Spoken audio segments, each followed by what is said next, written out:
కేవలం 7,999K up to 10 kgs వరకు బరువు తగ్గి అధిక బరువు నుంచి వచ్చే ప్రధాన సమస్యలను దూరం చేసుకోండి. సమంత సొంత గూటికి పర్మనెంట్ గా వచ్చేబోతుందా? ఆగిన సినిమాని మళ్ళీ పట్టాలెక్కిస్తుందా? రామ్ చరణ్ కోసం మళ్ళీ రంగంలోకి దిగనుందా? మరోసారి విమర్శకుల నోళ్లకు పని చెప్పబోతోందా? టాలీవుడ్ లో శామ్ గురించి వినిపిస్తున్న ఇంట్రెస్టింగ్ బజ్ ఏంటి? ఈ మధ్య కాలంలో పర్సనల్ లైఫ్ పై ఫోకస్ చేసినట్లు కనిపించింది సమంత.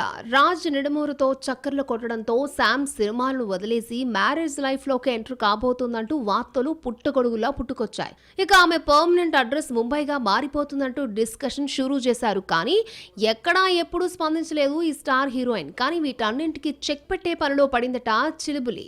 ఖుషి తర్వాత బాలీవుడ్ ఫ్లైట్ ఎక్కేసిన సమంత ట్రాలాలా అనే నిర్మాణ సంస్థను ఏర్పాటు చేసి మా ఇంటి బంగారం అనౌన్స్ చేసింది. ఈ ప్రాజెక్ట్ అనౌన్స్మెంట్ వరకే ఆగింది, కానీ ఒక్క అప్డేట్ లేదు. కానీ సడన్లీ శుభం చిత్రాన్ని తీసుకొచ్చింది. ఇందులో గెస్ట్ అపీరెన్స్ ఇచ్చినప్పటికీ ఇది ఆడియన్స్ కు సరిపోలేదు. అందుకే ఈసారి ఫుల్ మీల్స్ రెడీ చేయబోతుందట.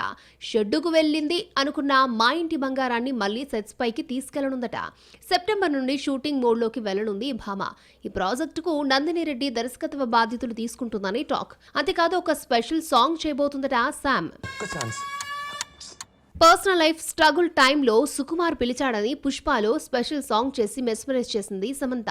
ఊ అంటావా మామా సాంగ్ తో శామ్ కు ఎంతటి పేరొచ్చిందో అంతగా విమర్శలొచ్చాయి. ఆ తర్వాత అటు జోలికి పోని శామ్ మరొకసారి రామ్ చరణ్ కోసం రంగంలోకి దిగుతోందని తెలుస్తోంది. పెద్దీలో మా ఊరి ప్రెసిడెంట్ అంటూ శ్రీకాకుళం యాసలో సాంగ్ పాటను రీమిక్స్ చేయబోతున్నారట బుచ్చిబాబు. ఈ పాటలోనే శామ్ తో స్టెప్పులు ఎంచాలని అనుకున్నాడట డైరెక్టర్. ఆమె కూడా గ్రీన్ సిగ్నల్ ఇచ్చినట్టు టాక్. ఇదే నిజమైతే టాలీవుడ్ లో మళ్ళీ హీరోయిన్ గా బిజీ అవుతున్న వేళ మళ్ళీ స్పెషల్ సాంగ్ పై ఫోకస్ చేసి విమర్శలు తెచ్చుకుంటుందో, తిట్టిన నోళ్లతోనే పొగిడించుకుంటుందో, అసలు శామ్ ఏం చేయబోతుందో చూడాలి.